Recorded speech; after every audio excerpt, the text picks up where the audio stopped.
Hi, welcome to today's episode of Lost Without Translation at the Movies. I'm Michelle. And I'm Mike, and today we're going to be talking about Shin Godzilla, which we saw recently. Shin Godzilla is the third Japanese reboot. The first was The Return of Godzilla in 1984, which kicked off the Heisei series of films. The second was Godzilla 2000, which kicked off the Millennium series of films. After the success of the American reboot of Godzilla in 2014, Toho decided it was about time for them to do a reboot too. And they went ahead with this film. It's the 31st Japanese Godzilla movie following 2004's Final Wars. Hideaki Anno was brought in to write the screenplay and direct Shin Godzilla. He's best known as the writer and director of the Neon Genesis Evangelion series, which is actually the reason that the last movie for the Evangelion Rebuild series has been put on hold. Shin Godzilla is the traditional Godzilla story of the monster coming up out of the sea onto the land and destroying Tokyo. The Japanese try to fight back, and that's basically the plot of the film. Instead of using Hiroshima as the cause of Godzilla, this time they take inspiration from more modern disasters in Japan.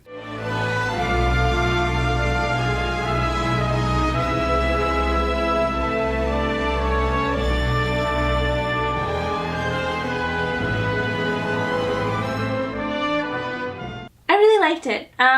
At first I had some, misgivings about Godzilla himself, but as he went through some evolutions, he got more and more like the Godzilla I was expecting and hoping for. I really enjoyed by the end, the creature they gave us. Yeah. I know that it was a bit of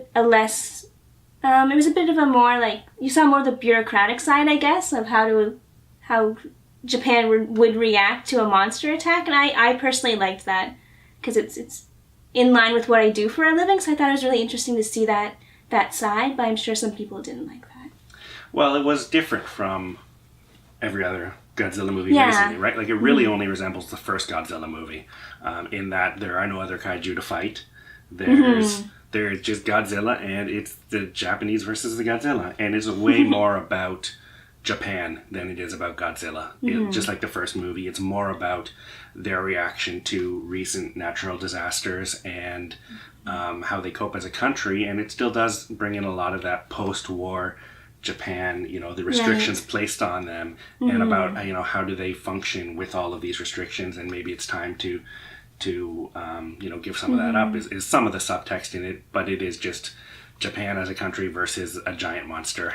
Right. And the US does try to help or hurt, I don't know. Yeah, I did like that angle of because it felt very realistic. I think that's exactly how the US would react, the way they would kind of try to get micromanage a bit and profit from it in a way. It was it's very interesting. Yeah. I also think it set a really good stage for future Godzilla movies. They created a really interesting creature there. Yeah, for sure. Yeah. They did a great job setting up a new universe for him. Oh, yeah. I think there's some subtext that's probably lost on us. It's just not being Japanese. I think there's a lot of political stuff, a lot of feelings in that country that you kind of get some of that coming through, but I think there's a lot of deeper stuff that we probably didn't get. So, but a still really enjoyable movie. Just do not expect a kaiju movie. Do not, in the more modern sense, do not expect something like the later Godzilla movies, because if you go in expecting that, you're not going to be too happy. It's actually, he's on screen for less than half the movie, really, right? Yeah, definitely. A lot of the movie takes place in boardrooms, not discussing how to react, how to counter him, but then there's very little actual Godzilla action.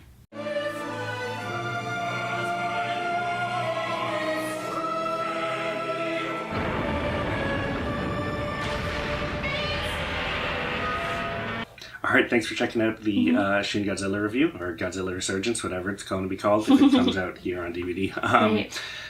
I hope you get an idea of if you're going to check it out or not. I recommend it, but again, I recommend it not expecting a full Godzilla kaiju versus kaiju movie. You need a more open mind, I think, to really enjoy it. Or just to appreciate that it's like the original, right? So, we are going to dive into some spoilers. There's not a whole lot to really discuss because the plot wasn't that in-depth, but, just a more fair warning, if you are going to watch the movie and don't want to have anything else about it spoiled, you can turn off now, come back later if you want, see what we thought of some of the more intricate parts. Other than that, check it out.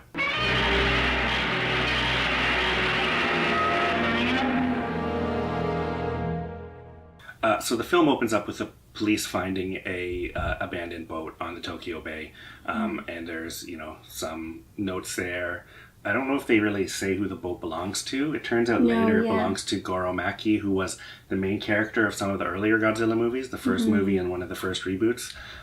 And then eventually there's a tunnel that floods, which was really cool to see everyone trying to abandon that tunnel. Oh, as yeah. it was flooding, and all sorts of other disasters around Tokyo, around that area. As a result of that. Yeah. Yeah. And then we get right into the boardroom with all the Prime Minister and all of his aides arguing about what could be causing this. Could it be an earthquake? Could it be, all this crazy stuff? And also how they're going to respond to the people to keep the panic down and to have the orderly evacuations. Yeah. And this is where the bureaucracy really gets funny, because you see they move from boardroom to boardroom. It's quick cuts of, all right, we're done with this meeting, on to the next meeting. And the boardrooms get bigger with more people, and then they retire to the office where it's just a couple people. Yeah. And this is all kinds of silliness of what it's like to have to make decisions as part of a committee. It almost felt like as it got more tense, the discussions, the boardrooms got more lavish and kind of ridiculous. So one guy thinks it's a monster. Right, yeah. Which at this point, it's clear it's a reboot. They've never heard of Godzilla before. They've never heard of kaiju. Right, so he's quickly dismissed. No one believes it. It's crazy. But of course, turns out it's a monster. Comes up onto land and looks pretty ridiculous, actually. This almost puppetish. Yeah. I mean, this is cool. It was cool, but it was I hope we don't have to watch the whole movie with this monster. You don't know at this point. Is this Godzilla? Yeah, is this that was my first another thought. kaiju he's going to have to fight later, because it doesn't look anything like Godzilla. But it mutates, right? A couple times. Yeah, I think 3 times. 3 times until it eventually becomes Godzilla. It starts to get, Godzilla-ish. And it, it also, they learn pretty early on that once it runs out of energy from using its attacks, it's kind of has to go to sleep for a while. So that becomes a big part of the movie is the first time I remember it retreated back into the water, and then the second time it slept where it was. Yeah. Which it was a neat kind of look at all the ways that the government tries to react to it. The U.S. tries to get in. All of the other countries in the world trying to decide if they should capture it, if they should kill it, what they should do to it. Big UN debates, and they had to negotiate with other countries to get support to not bomb it. Yeah, there's a lot of behind the scenes stuff, which was really cool. And meanwhile, there's one team, the guy who originally thought this might be a monster is working on a way to stop it, because everything they throw at it just doesn't work. Yeah. They try all kinds of things. Yeah. So the U.S. hands over Goro's research notes, right? That I guess they had. It was kind of, I don't know exactly how it worked out, but I guess he got chased out of Japan for being crazy. Yeah. And worked in the States for a bit and worked with their government. He predicted Godzilla, or some monster was going to come, and he was the one who came up with the name Godzilla. So they were sitting on these research notes, but they agreed to trade them for some of the blood samples. Right. Yeah. Right. So they from those research notes, I think they kind of figure out a plan to stop Godzilla, which is to try and fill his fins with this coagulant agent. Oh, right, yeah, because I guess his blood was like a cooling system because of the way his body was powered, so they were hoping they could freeze him by cooling down his blood enough. Right, yeah, so by blocking that off, but they had, so that was their plan. Right. So putting the plan into place is really the third act of the movie, and it's kind of the most... Godzilla-y part of the movie. Right, oh yeah. Where they're finally going to try and take him down after being beaten back so many times. So first they get him to use up all of his energy by blowing up a lot of planes and other things. Right. And then they drop a couple buildings on him to hold him down. And then they start pumping him full of the coagulant, right? And up till this point, though, there was they needed to make a lot of it, right? So there was a lot of... I think 20 tankers? Something crazy. So... there was a lot of trying to hold off the U.S. from trying to bomb all of Tokyo, right? To buy more time to try this plan. So they get these cranes to drop stuff in. They hit them with trains, and that was the best part. I think the funniest part of the movie. And they eventually the plan works. After a couple tries, Godzilla freezes and he's left there, and you don't know if he's going to wake up someday or not. But Tokyo is seemingly saved for now.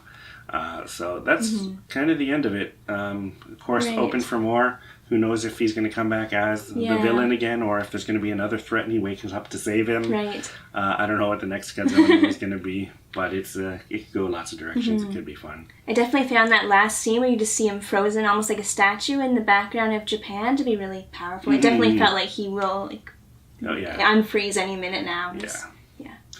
So that's really all there is to say about it. There's a lot that happens in it, but a lot of it is it's a lot of dialogue, right? There's not really a lot of spoilers or anything to really go into. It's just, So like I said earlier, I think if you're interested in Godzilla movies, you should check it out.